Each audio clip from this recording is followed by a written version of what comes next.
जास्त जेवढी औरंग्याची अगर कोणाला आठवण येत असेल तर त्याच्या कबरच्या बाजूला जागा खोदून ठेवू.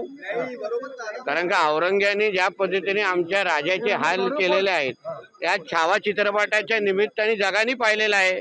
स्वराज्याची लढाई ही इस्लामच्या विरोधात होती, तेव्हा काही सेक्युलर विषय नव्हता. हा हिंदवी स्वराज्याची स्थापना छत्रपती शिवरायांनी आणि संभाजी राजेंनी का केली?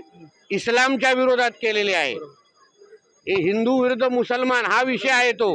हे जेवढा लवकर ह्या जिहादी मानसिकतेच्या कार्ट्यांना कळेल ना तेवढा लवकर त्या औरंग्याला स्वप्नात पाहणार नाहीत किंवा त्याच्या बाजूला झोपणार नाही. धर्माच्या विरोधात संभाजीराजे नव्हते असं म्हणतात. जेव्हा औरंग्याने त्यांना मारत असताना त्यांना सांगितलं की तुम्हारा धर्म बदलो, तुम्हाला पाहिजे त्या गोष्टी देतात, तेव्हा ह्याच आमच्या संभाजी राजेंनी त्यांना स्पष्ट केलं की मी माझा धर्म बदलणार नाही.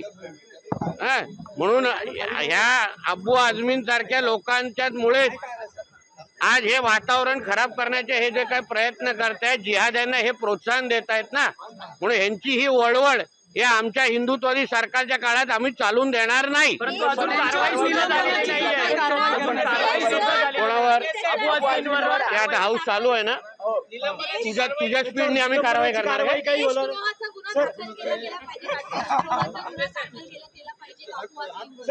नाही अशा एकदा काय घ्या, हे देशद्रोहाच्या पलीकडचा विषय आहे. त्याला औरंग्याच्या बाजूला झोपून आपण